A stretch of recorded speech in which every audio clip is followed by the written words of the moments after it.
Hello बच्चों, स्वागत है आप सभी का इस जीओसी के फर्स्ट पार्ट में, जिसके अंदर मैं बात करूंगा नॉमेनक्लेचर से रिलेटेड टॉपिक का। और उससे भी पहले कुछ बेसिक टर्म के बारे में डिस्कस करेंगे जो आपको आना जरूरी है नॉमेनक्लेचर स्टार्ट करने से पहले। ठीक है, तो एक्चुअल में जो जीओसी में आपको पहले ही बता दे रहा हूँ, जीओसी के अंदर मैं पूरा ऑर्गेनिक कवर करने जा रहा हूँ, जिससे आपका प्रॉब्लम हमेशा ऑर्गेनिक के लिए क्या हो जाए, खत्म हो जाए। और जो भी बच्चे जुड़ रहे हैं, ठीक है, उनसे एक रिक्वेस्ट है कि आप जब भी टॉपिक को देखो तो स्टार्ट जहाँ से कर रहे हो उसको एंड भी करके जाओ। ठीक है ना, कोई फॉर्मेलिटी नहीं है कि आप आओ और देख करके चले जाओ, ऐसा कुछ करना नहीं है। नहीं हो रहा है आपसे तो बिल्कुल ना देखो, अगर आए हो चैनल पे तो आप पूरा उसको करके जाओ। और दूसरी बात यह है कि आप जब नोट्स बनाओ तो नोट्स आपको वेल डिफाइन होना चाहिए। आपको श्योर हो कि आपको वो टॉपिक क्लियर हुआ। नहीं अगर क्लियर हो रहा है, कोई प्रॉब्लम हो रहा है, तो यहाँ गलती किसकी होगी? आपकी गलती होगी, क्योंकि आपने इसमें 100% नहीं दिया। क्योंकि मैं कोशिश करूँगा कि वो टॉपिक बहुत क्लियर और बहुत आसान हो आपके लिए, बहुत प्रॉब्लम क्रिएट ना हो उसके अंदर। तो आप कोशिश करिए समझने की। अगर और ज़्यादा प्रॉब्लम होती है तो आप मुझसे कांटेक्ट कर सकते हैं, मैं कोशिश करूंगा अगर वो प्रॉब्लम मेजोरिटी में होती है तो जरूर सॉर्ट आउट करूँ। ठीक है, और वीडियो लेक्चर को पूरा देखिए। अगर आप फर्स्ट पार्ट से जुड़ रहे हैं तो जितने भी पार्ट इसके इवन फ्यूचर में आने वाले हैं उन सभी पार्ट में जुड़ना आपका बहुत ज़रूरी है। ठीक है, और कंटिन्यूटी बनाए रखिए, पढ़ाई की कंटिन्यूटी टूटनी नहीं चाहिए। और फ्यूचर में मैं आपको एक चीज़ बता देना चाहता हूँ कि जितने भी केमिस्ट्री के टॉपिक होते हैं, जितना मेरे को नॉलेज है, वो सारा नॉलेज मैं अपने इस चैनल पे फ्री में अवेलेबल कराने जा रहा हूँ, जिससे अगर कोई भी स्टूडेंट अगर मेरा सब्सक्राइबर हो चुका है तो उसको टॉपिक पढ़ने के लिए किसी दूसरे चैनल पे जाना ना पड़े, उसको यहीं पर वो सारे टॉपिक मिल जाएँ। ठीक है, चलिए स्टार्ट करते हैं। कॉपी पेन निकाल लीजिए और कॉपी पेन निकालिए और उसमें जहाँ से मैं स्टार्ट कर रहा हूँ वहीं से हेडिंग डालना शुरू करिए। देखो भाई, नॉमेनक्लेचर सेगमेंट है आज का, नॉमेनक्लेचर स्टार्ट करने जा रहे हैं। तो नॉमेनक्लेचर पढ़ने से पहले आपको एक चीज़ जान लो कि आप जो केमिस्ट्री जानते हो, तो केमिस्ट्री में मेनली इसके दो पार्ट हैं। वैसे केमिस्ट्री के तो बहुत पार्ट है, लेकिन मेनली किसकी दो पार्ट की बात की जाती है। एक तो आप लोग पढ़ते हो इनऑर्गेनिक और एक पार्ट पढ़ते हो आप लोग ऑर्गेनिक। ठीक है सर, ऑर्गेनिक केमिस्ट्री और इनऑर्गेनिक केमिस्ट्री। तो देखो अपने पास टोटल इवन अभी 118 एलिमेंट के बारे में बहुत अच्छे से जानते हैं। ठीक है, और भी डिस्कवरी हो रही है, मगर 118 एलिमेंट के बारे में बहुत अच्छे से जानते हैं। अब इस 118 एलिमेंट में से 117 एलिमेंटों के जो कंपाउंड होते हैं, इन 117 एलिमेंट के कंपाउंड वो हम लोग पढ़ते हैं इनऑर्गेनिक के अंदर। ठीक है, और वहीं एक एलिमेंट के compound that is carbon, carbon के जो कंपाउंड होते हैं वो कहाँ पढ़ते हैं हम लोग? ऑर्गेनिक में। कार्बन के कंपाउंड पढ़ते हैं किसमें भाई? ऑर्गेनिक में, कार्बन कंपाउंड्स। अब देखो यहाँ से एक डिफरेंस दिखा रहा हूँ कि 117 एलिमेंटों के जो कंपाउंड है अप्रॉक्स में अपने पास है 50,000। कितना अपने पास? 50,000 के करीब है या उससे भी कम है वेल नोन कंपाउंड किसके? इनऑर्गेनिक के। वहीं ऑर्गेनिक के देखो, ऑर्गेनिक के जो अपने पास कंपाउंड है वो 5 लाख या उससे भी ज़्यादा है। तो भाई देखो समस्या ये है कि 117 एलिमेंट मिलकर के भाई इतने कम कंपाउंड बना रहा है, वहाँ अकेला एक एलिमेंट मिलकर के इतने कंपाउंड क्यों बना रहा है? तो दो प्रॉपर्टी होती है कार्बन के पास बेसिकली सबसे इंपॉर्टेंट। एक तो प्रॉपर्टी उसके पास होती है टेट्रावैलेंसी, टेट्रावैलेंसी एक प्रॉपर्टी तो हो गई टेट्रावैलेंसी, कारण वो इतने ज़्यादा कंपाउंड बना रहा है। मैक्सिमम वैलेंसी कार्बन कितनी होती है? 4, दैट इज टेट्रावैलेंसी। और दूसरा जो प्रॉपर्टी है इसके अंदर वो है कैटेनेशन। उसके अंदर दूसरी प्रॉपर्टी क्या है? कैटेनेशन, जोड़ने की क्षमता। कार्बन में जोड़ने की क्षमता बहुत है, लंबी लंबी चेन बनाता है, तो इसलिए इसके कंपाउंड बहुत ज़्यादा अपने को देखने को मिलते हैं। ठीक है, अच्छा कार्बन क्या होता है? हमेशा कोवैलेंट कंपाउंड बनाता है, मतलब जो ऑर्गेनिक कंपाउंड आपको मिलेंगे वो कोवैलेंट कंपाउंड में मिलेंगे, और इसके अंदर अपने को तीनों कंपाउंड मिलते हैं। तो अब बात ये है कि हमारे अच्छा ऑर्गेनिक केमिस्ट्री को कार्बन कंपाउंड होने के कारण इसको हम लोग कभी कभी क्या बोलते हैं? केमिस्ट्री ऑफ कार्बन के नाम से भी जानते हैं, also known as chemistry of carbon. Chemistry of carbon भी इसको हम लोग बोलते हैं। ठीक, अच्छा अब बात ये आई कि सर जब हम लोग ऑर्गेनिक कंपाउंड पढ़ेंगे तो हमें ऑर्गेनिक कंपाउंड किन किन फॉर्म में लिखा हुआ मिलेगा? मैं बात कर रहा हूँ नोटेशन ऑफ ऑर्गेनिक कंपाउंड का। तो देखो बेटा, नोटेशन ऑफ ऑर्गेनिक कंपाउंड क्या होगा? अपने को 3 टाइप में ऑर्गेनिक कंपाउंड लिखा हुआ मिल सकता है। कितने टाइप में? 3 टाइप में। अगर मैं बात करूं नोटेशन ऑफ ऑर्गेनिक कंपाउंड, तो आपको नॉर्मली ऑर्गेनिक कंपाउंड 3 टाइप में लिखा हुआ मिल सकता है। पहला टाइप इसका हो सकता है कंडेंस्ड फॉर्म। फर्स्ट पार्ट क्या हो सकता है कि आपको ऑर्गेनिक कंपाउंड कंडेंस्ड फॉर्म में लिखा हुआ, फॉर्मूला फॉर्म में। दूसरा टाइप इसका हो सकता है भाई, दूसरा टाइप इसका होता है आपका दूसरा टाइप हो जाएगा इसका एक्सटेंडेड फॉर्म, एक्सटेंडेड फॉर्म। और एक टाइप और होता है आपका, एक होता है आपका bond line notation, bond line notation form. तो नॉर्मली आपको 3 टाइप में ऑर्गेनिक कंपाउंड मिला हो सकता है, या तो हो सकता है इस टाइप में लिखा हूँ, या तो हो सकता है इस टाइप में लिखा हूँ, या हो सकता है इस टाइप में लिखा हूँ। तो मैं आपको इन तीनों को एग्जाम्पल के थ्रू दिखाना चाहता हूँ किस तरीके से आपको ये मिल सकता है। देखो, अगर आपको ऐसा मिला CH3 CH2 CH2 CH3, या ये आपको ऐसा मिला 1 2 3 4 C4 3 2 5 2 7 3 10 H10, तो ये जो फॉर्म होता है इसको हम लोग कौन सा फॉर्म बोलते हैं? Condense form. कौन सा फॉर्म होता है भाई? Condensed form. ये आपको अगर इस टाइप में लिखा हुआ कंपाउंड मिलता है तो उसको हम लोग बोलते हैं कंडेंस्ड फॉर्म, ठीक है। अच्छा, दूसरी बात करते भाई, एक्सटेंडेड फॉर्म क्या होता है? What is extended form? जब आपको कंपाउंड इस तरीके से लिखा हो, जैसे कार्बन में H H H H,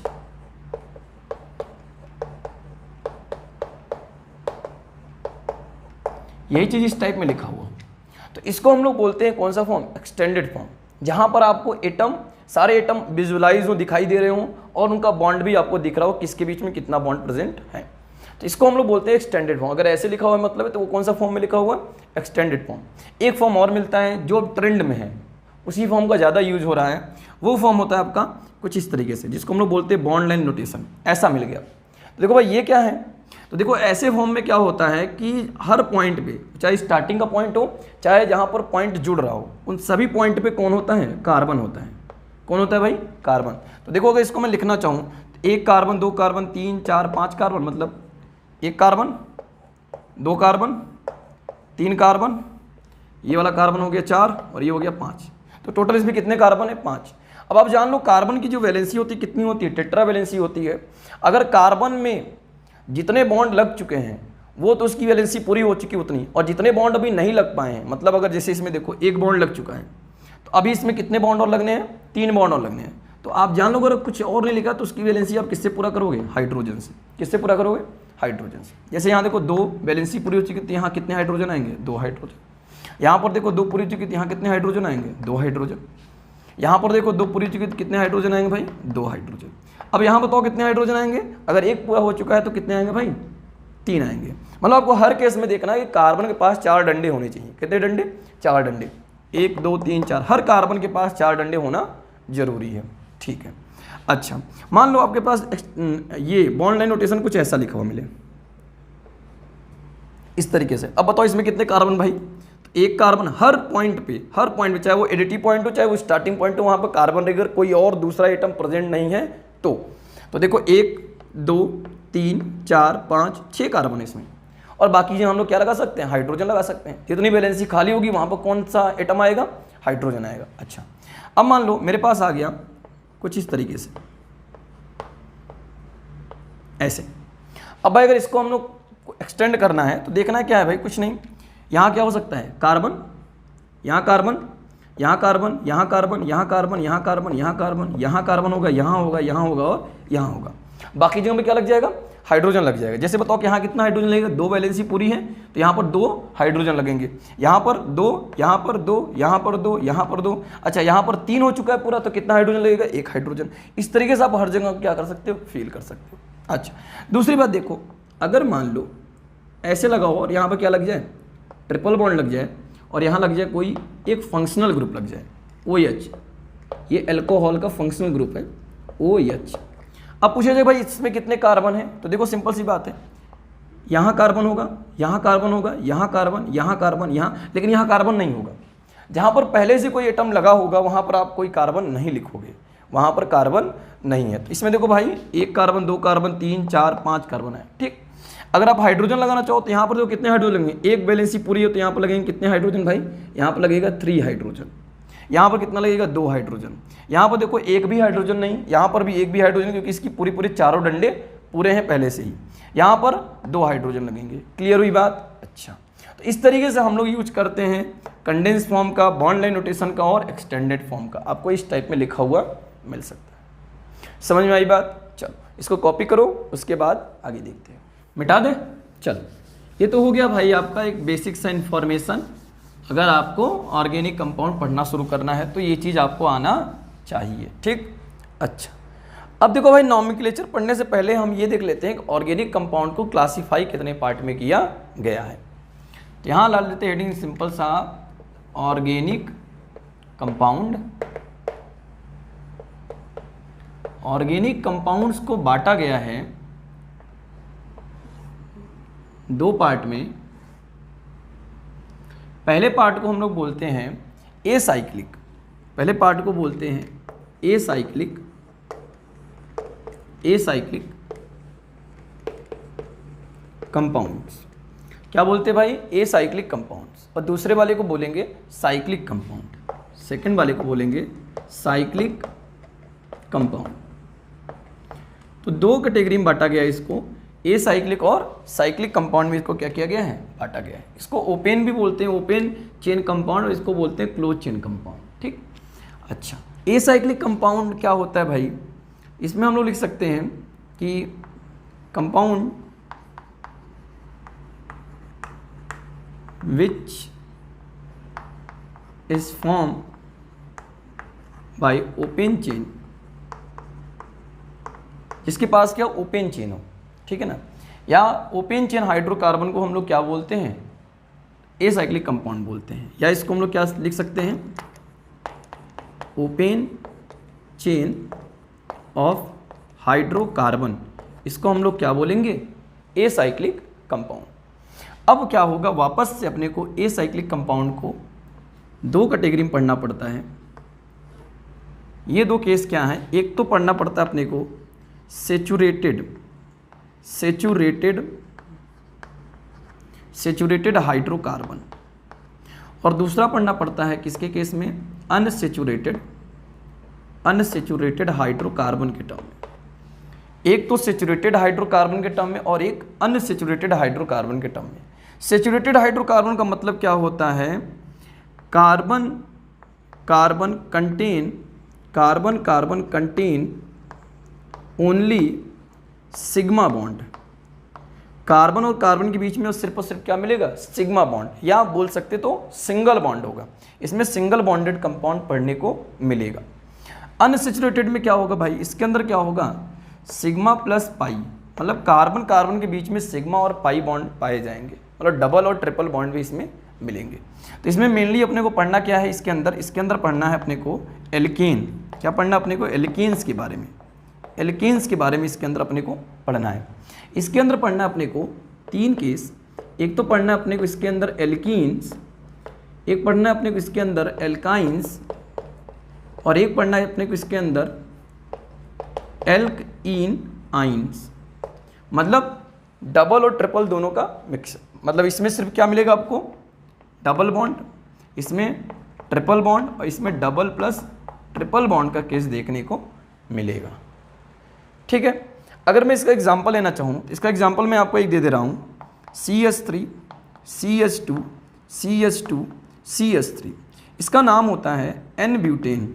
N butane इसका कॉमन नेम है। ठीक है, मैं आपको कॉमन नेम भी कई का बताते हुए चलूंगा। तो इसका क्या नाम है ये भाई? एन का मतलब क्या होता है? Normal chain. क्या होता है? Normal chain. और जब इसमें ब्रांचिंग हो जाती है तो वहाँ पर आइसो टर्म आ जाता है। क्या आ जाता है भाई? आइसो। अभी वो नॉमेनक्लेचर में हम लोग डिस्कस करेंगे उसको। तो ये क्या है भाई? इसका नाम एन ब्यूटेन। तो देखो इसमें क्या है? हर जगह सिंगल बॉन्ड होगा। क्या होगा इसमें? हर जगह सिंगल बॉन्ड। अगर मैं इसको ओपन करके लिखूँ तो देखो क्या होगा? CH3 CH2 CH2 and CH3।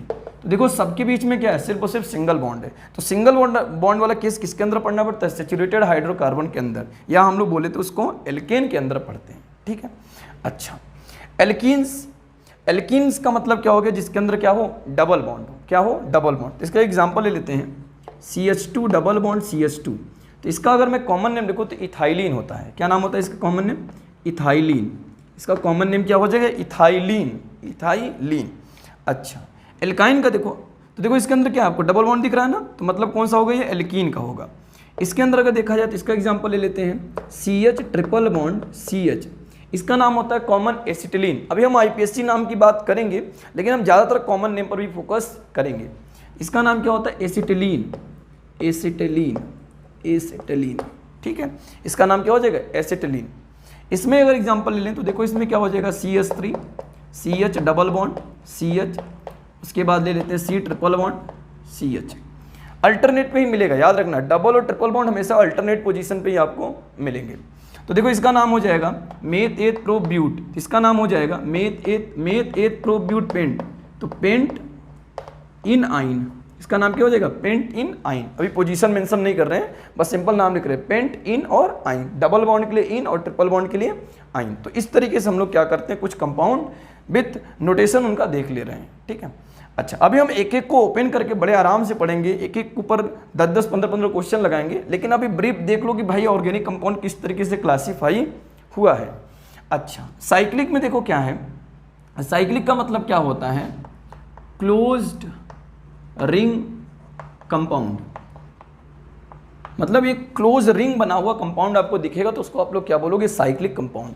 अब साइक्लिक कंपाउंड को वापस से क्लासीफाई किया गया है दो केस में, एक को हम लोग बोलते हैं होमोसाइक्लिक कंपाउंड, होमोसाइक्लिक कंपाउंड, और एक को बोलते हैं हेट्रोसाइक्लिक कंपाउंड। एक होमोसाइक्लिक कंपाउंड में क्लासिफाइड है और एक हेट्रोसाइक्लिक कंपाउंड में क्लासिफाइड है। देखो बेटा होमोसाइक्लिक में क्या आएगा, होमोसाइक्लिक एग्जांपल अगर लेना चाहूँ कि मतलब वो रिंग जो सिर्फ और सिर्फ कार्बन से मिलकर बना हो, वो रिंग जो सिर्फ और सिर्फ कार्बन से मिलकर बना हो, क्या लिख दे रहा हूँ, closed ring formed by only carbon atom. जो क्लोज रिंग बनेगा वो सिर्फ और सिर्फ किससे मिलकर बना होगा, कार्बन एटम से मिलकर के बना होगा, तो उसको हम लोग क्या बोलेंगे, उसको हम लोग बोलेंगे होमोसाइक्लिक कंपाउंड। अच्छा, हेट्रोसाइक्लिक में क्या होगा, हेट्रोसाइक्लिक में होगा कि closed compound, closed ring with carbon plus hetero atom, मतलब एक क्लोज रिंग तो बनेगा लेकिन कार्बन के साथ साथ उस रिंग में कुछ हेट्रो एटम भी होंगे। अब ये हेट्रो एटम कौन कौन से हो सकते हैं, तो देख लो बेटा हेट्रो एटम आपको क्या क्या मिल सकता है, हेट्रो एटम में आपको मिल सकता है ऑक्सीजन मिल सकता है, आपको सल्फर मिल सकता है, आपको नाइट्रोजन मिल सकता है, मतलब रिंग में कार्बन के साथ साथ इनमें से भी कोई प्रेजेंट हो सकता है। तो उसको किस में पढ़ेंगे आप, हेट्रोसाइक्लिक कंपाउंड में। एग्जाम्पल में आपको दिखाना चाहूँ, होमोसाइक्लिक एग्जाम्पल आपको दिखाऊं तो होमोसाइक्लिक एग्जाम्पल हो सकता है, एक तो ये हो सकता है जिसको मैं बोलता हूँ साइक्लोहेक्सेन, और क्या हो सकता है, बिल्कुल बेंजीन हो सकता है, बेंजीन भी आपका इसमें आएगा, ठीक। अच्छा, हेट्रोसाइक्लिक एग्जांपल अगर मैं आपको देना चाहूँ तो देखो क्या हो सकता है, हेट्रोसाइक्लिक एग्जांपल देखो, बेंजीन रिंग हो, बेंजीन रिंग में बीच में क्या आ जाए, एक लोन पेयर वाला नाइट्रोजन आ जाए, तो इसको किस में रखते हैं भाई, इसको रखते हैं हेट्रोसाइक्लिक कंपाउंड, इसको बोलते हैं पिरिडीन, इसका नाम क्या है भाई, pyridine, this is the pyridine, ठीक है। अच्छा, एक और एग्जांपल इसका ले लेते हैं, मान लो कुछ इस तरीके से कंपाउंड एक दिया हो, ऐसे रिंग चल रहा हो कार्बन का और बीच में क्या आ जाए, ऑक्सीजन आ जाए, तो इसको बोलते हैं फ्यूरान, क्या बोलते हैं इसको भाई, फ्यूरेन, ठीक है। तो ये सब के सब क्या हो गए, हेट्रोसाइक्लिक कंपाउंड हो गए, और ये क्या हो गया आपका, होमोसाइक्लिक कंपाउंड हो गया।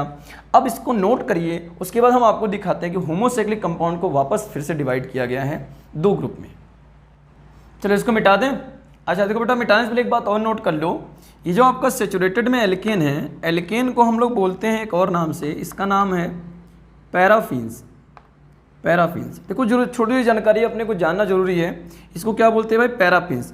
पैराफिन्स का मतलब होता है पैरम प्लस एफिन्स, पैरम का मतलब होता है लो और एफिन्स का मतलब होता है एफिनिटी, मतलब जिनकी रिएक्टिविटी क्या हो, बहुत कम हो, उनको हम लोग क्या बोलते हैं, एल्केन बोलते हैं। क्या बोलते हैं, एल्केन। चलो ये तो छोटी जानकारी थी, इसके साथ ये पूरा नोट कर लिए होंगे आप, हटाते हैं इसको, और हम बात करते हैं कि अपने पास जो होमोसाइक्लिक है, होमोसाइक्लिक को वापस से दो केस में बांटा गया है, देखते हैं वो दो केस कौन कौन से हैं, फटाफट नोट कर लेते हैं वो भी दो केस, कि होमोसाइक्लिक को वापस से दो केसों में बांटा गया है। तो बेटा होमोसाइक्लिक कंपाउंड्स को दो केस में अगेन डिवाइड किया गया है। वो दो केस कौन कौन से हैं, एक तो आपको मिलेगा, इसको बोलते हैं एलिसाइक्लिक कंपाउंड, क्या बोलते हैं भाई, एलिसाइक्लिक कंपाउंड्स, और एक को बोलते हैं एरोमेटिक कंपाउंड, एलिसाइक्लिक कंपाउंड, या फिर क्या बोलेंगे, एरोमेटिक कंपाउंड। इसको और क्या बोल सकते हैं, और इसको बोलते हैं नॉन एरोमेटिक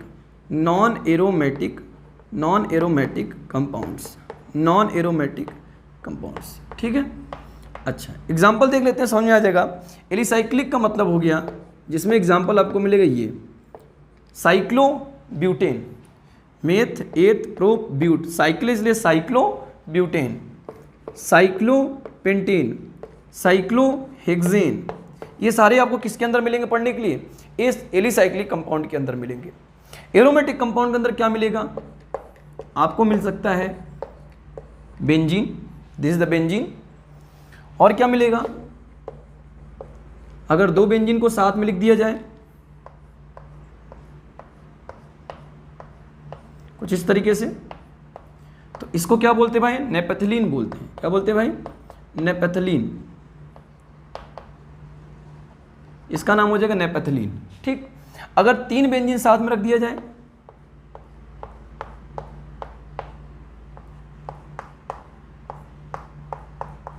तो इसको बोलते हैं एंथ्रासीन, इसको बोलते हैं एंथ्रासीन, इसका नाम हो जाएगा एंथ्रासीन। अगर दो बेंजीन के ऊपर एक बेंजीन रख दिया जाए, ऐसे दो बेंजीन हो और उसके ऊपर एक बेंजीन कुछ इस तरीके से हो, तो इसको क्या बोलते हैं भाई? फिनेंथ्रासीन, फिनेंथ्रासीन, फिनेंथ्रासीन। क्या नाम हो जाएगा इसका? फिनेंथ्रासीन। तो बेंजीन, नेपैथिलीन, एंथ्रासीन, फिनेंथ्रासीन, ये सब किसके अंदर पढ़ने को मिलेंगे आपको? Aromatic compounds. अब क्वेश्चन ये आ रहा हो कि हम कैसे जस्टिफाई कर पाएंगे कौन एरोमेटिक है कौन नॉन एरोमेटिक है, तो उसके लिए आपको थोड़ा वेट करना पड़ेगा। जब मैं आगे पढ़ाऊँ क्लासेस में तो आपको बताऊंगा एरोमेटिसिटी, कैसे आप डिफाइन करोगे कौन सा कंपाउंड एरोमेटिक है और कौन सा कंपाउंड एरोमेटिक नहीं है। तो कुछ देर के लिए वेट करिए, उसके बाद आपका क्लियर हो जाएगा और आप पहचानना सीख जाओगे किस तरीके से एरोमेटिक कंपाउंड पहचानते है। तो ये हो गया भाई पूरा ब्रीफ एक क्लासिफिकेशन कि अपना ऑर्गेनिक कंपाउंड किन किन पार्ट में बटा हुआ है, और मैं एक एक पार्ट को उठाऊंगा हर एक क्लास में, हर एक लेक्चर के दौरान, और एक एक पार्ट के बारे में बढ़िया से डिस्कस करूंगा कौन सा पार्ट किस तरीके से आपके लिए ज़रूरी हो सकता है। ठीक, चलिए इसको हटाते हैं और देखते हैं अपना नॉमेनक्लेचर सेगमेंट और स्टार्ट करते हैं हर एक कंपाउंड का नाम लिखना। ठीक है, तो सबसे पहले हम लोग पढ़ेंगे बेसिक रूल पढ़ेंगे, और बेसिक रूल आईपीएससी ने डिफाइन कर रखा है। आईपीएससी का मतलब होता है international union of pure applied chemistry. IPSC का मतलब होता है international union of pure applied chemistry. अब आईपीएससी के रूल के अकॉर्डिंग जो कंपाउंड का नाम रखने का तरीका बताया गया है वो कुछ इस तरीके से बताया गया है। क्या बताया गया है कि आपको एक ऑर्गेनिक कंपाउंड में क्या क्या देखना होता है। सबसे पहले आपको देखना होता है वर्ड रूट। वर्ड रूट सबसे जरूरी पार्ट किसी कंपाउंड का कौन सा होगा? वर्ड रूट होगा। नाम से पता चल रहा है कि जो बहुत मजबूत पार्ट हो, वर्ड रूट। अच्छा, उसके बाद आपको क्या चेक करना है? आपको चेक करना है इसके इस साइड वर्ड रूट के जो पहले लिखना है वो आपका होगा प्रीफिक्स। क्या होगा? प्रीफिक्स। प्रीफिक्स में दो टाइप का होगा, तो सबसे पहले आप लिखोगे सेकेंडरी, सेकेंडरी प्रीफिक्स। इसको थोड़ा डिस्टेंस से लिखते हैं, यहाँ से लिखेंगे SEC का मतलब हो गया सेकेंडरी, सेकेंडरी प्रीफिक्स। उसके बाद यूज करेंगे primary prefix, primary prefix. Secondary prefix का मतलब होता है कि जो आपको ब्रांचिंग चेन मिलेगी, ब्रांचिंग चेन, ब्रांचिंग चेन, या आपको क्या मिलेगा? जो सब्स्टिट्यूटेड, सब्स्टिट्यूटेड एटम मिलेंगे, क्लोरो, ब्रोमो, ये सब को हम लोग किस में रखेंगे? सेकेंडरी प्रीफिक्स में रखेंगे। प्राइमरी प्रीफिक्स में क्या आएगा? जब आपके पास कोई कंपाउंड आ जाए, जैसे मान लो साइक्लो कंपाउंड आ गया तो साइक्लो लगा दोगे। आपके पास मान लो आ गया स्पायरो कंपाउंड आ गया तो स्पायरो लगा दोगे। आपके पास बाईसाइक्लो आ गया तो बाईसाइक्लो लगा दोगे। तो ये सारे टर्म आप किस में यूज करोगे? प्राइमरी प्रीफिक्स के दौरान यूज करोगे। ठीक है, मान लो आपका साइक्लिक चेन है और 6 कार्बन का है, तो वर्ड रूट कितना हो गया भाई? हेक्सेन। तो उसके आगे लगा दोगे साइक्लो हेक्सेन, तो साइक्लो किस में आएगा? प्राइमरी प्रीफिक्स के अंदर आएगा। ठीक, वर्ड रूट क्या होता है? वर्ड रूट का मतलब होता है, वर्ड रूट का मतलब होता है लॉन्गेस्ट कार्बन चेन। कार्बन का जो number of longest carbon chain, carbon की सबसे जो लंबी श्रृंखला होगी उसमें जितने कार्बन प्रेजेंट होंगे वही क्या डिफाइन करेगा? उसका वर्ड रूट डिफाइन करेगा। क्या डिफाइन करेगा? Word root. देखो भाई वर्ड रूट में क्या हो सकता है? अगर कार्बन 1 होगा तो अब हम लोग यूज करेंगे मेथ, कार्बन 2 होगा तो हम लोग यूज करेंगे एथ, 3 होगा तो यूज करेंगे हम लोग प्रोप, 4 होगा तो यूज करेंगे हम लोग ब्यूट, 5 होगा तो हम लोग यूज करेंगे पेंट, 6 यूज होगा तो हम लोग यूज करेंगे हेक्स, 7 होगा तो हम लोग यूज करेंगे हेप्ट, 8 होगा तो हम लोग यूज करेंगे ऑक्ट, 9 होगा तो हम लोग यूज करेंगे नॉन, 10 होगा तो हम लोग यूज करेंगे डेक, 11 होगा तो हम लोग यूज करेंगे अनडेक, 12 होगा तो हम लोग यूज करेंगे डोडेक। इस तरीके से हम लोग यूज करेंगे ढेर सारे कंपाउंड के बारे में। अपने को जितने नंबर ऑफ कार्बन चेन मिलेंगे लॉन्गेस्ट, उसी को हम लोग किसके अंदर रखेंगे, वर्ड रूट के अंदर रखेंगे, ठीक है। अच्छा, उसके बाद हम लोग यूज करेंगे क्या, उसके बाद हमारा यूज होगा वर्ड रूट के बाद प्राइमरी सफिक्स। प्राइमरी सफिक्स क्या होता है, nature of carbon bond, carbon bond के ऊपर डिपेंड करता है। अगर कार्बन के बीच में सिंगल बॉन्ड होगा तो वो कौन से कंपाउंड के फॉर्म में, एल्केन, और यूज करेंगे उसकी जगह पे क्या, एन। क्या यूज करेंगे हम लोग, इसमें जोड़ देंगे एन। अगर डबल बॉन्ड आया, फॉर किसके लिए भाई, सिंगल बॉन्ड के लिए। अगर कार्बन में कौन सा बॉन्ड प्रेजेंट है, सिंगल बॉन्ड। अगर आपका क्या है, डबल बॉन्ड आया तो वहाँ क्या हो जाएगा, एल्कीन। एल्कीन में हम लोग यूज करेंगे इन, किसके लिए भाई, जब डबल बॉन्ड होगा, डबल बॉन्ड के केस में हम लोग क्या यूज करेंगे, प्राइमरी सफिक्स इन। वर्ड रूट में क्या जोड़ दिया करेंगे, इन जोड़ दिया करेंगे। अच्छा, अगर आपका ट्रिपल बॉन्ड आया तो वहाँ पर कौन सा कंपाउंड हो जाएगा, एल्काइन का। एल्काइन में हम लोग जोड़ेंगे कौन सा चीज़, आइन। कौन सा वर्ड जोड़ देंगे, आइन। किसमें, वर्ड रूट में। तो प्राइमरी सफिक्स के फॉर्म में आइन यूज होगा तब, जबकि आपका क्या दिया होगा, ट्रिपल बॉन्ड का केस होगा। तो सिंपल सी बात है, प्राइमरी सफिक्स क्या डिपेंड करता है, नेचर ऑफ कार्बन बॉन्ड। अगर सिंगल बॉन्ड होगा तो एन यूज होगा as a primary suffix, double bond होगा तो इन यूज होगा as a primary suffix, triple bond होगा तो आइन यूज होगा एज ए प्राइमरी सफिक्स। अच्छा, अब इसके बाद आएगा सेकेंडरी सफिक्स। तो सेकेंडरी सफिक्स क्या होता है भाई, सेकेंडरी सफिक्स होता है जो डिफाइन करता है नेचर ऑफ कंपाउंड, कंपाउंड का नेचर बताता है। क्योंकि सेकेंडरी सफिक्स क्या होता है, सेकेंडरी सफिक्स होता है in the form of functional group, के फॉर्म में लगा होगा। किसके रूप में लगा होगा, फंक्शनल ग्रुप। अगर मान लो OH लगा होगा तो पूरा कंपाउंड क्या होगा, एल्कोहल होगा। CHO लगा होगा तो एल्डिहाइड होगा, या कीटोन लगा होगा, कार्बोक्सिल लगा होगा। तो ये क्या डिफाइन करेगा, ये डिफाइन करेगा नेचर ऑफ कंपाउंड, क्योंकि ये क्या होगा, फंक्शनल ग्रुप होगा, ठीक है। OH लगा होगा तो क्या जोड़ेंगे भाई, ऑल जोड़ेंगे। CHO लगा होगा एल्डिहाइड तो अल जोड़ेंगे। ईथर लगा होगा तो भाई ऑक्सी ग्रुप जोड़ेंगे, या आपका कीटोन लगा होगा तो ओन जोड़ेंगे। इस तरीके से हम क्या करेंगे, सारे फंक्शनल ग्रुप का टर्म यूज करेंगे किसके फॉर्म में, एज अ सेकेंडरी सफिक्स। तो ये तो हो गया भाई एक आपका फॉर्म कि आपको अपने नाम लिखने के दौरान, कौन सा नाम, IPSC नाम, किसका, ऑर्गेनिक का, आपको इन टर्म को ढूंढना पड़ेगा, ठीक है। और इसी सीक्वेंस में आपको अरेंज करना पड़ेगा। ये तो हो गया IPSC का रूल कि आपको कैसे कंपाउंड रखने हैं। अब इनके बेसिक रूल कि मतलब आपको कैसे डिफाइन करना है, कौन सा लॉन्गेस्ट चेन है, किधर से काउंट करना है, क्या पोजीशन देना है, वो चीज़ हम सीखेंगे इसके नेक्स्ट वीडियो लेक्चर में, क्योंकि ये वीडियो लेक्चर काफ़ी लंबा होता जा रहा है। तो यहाँ तक कॉपी करिए और उसके बाद मिलते हैं आपके साथ इस पूरे रूल के साथ, क्वेश्चन के साथ मिलेंगे नॉमेनक्लेचर ऑफ एल्केन में। हेडिंग क्या रहेगी उस टॉपिक का, nomenclature of alkene. Okay, note करिए।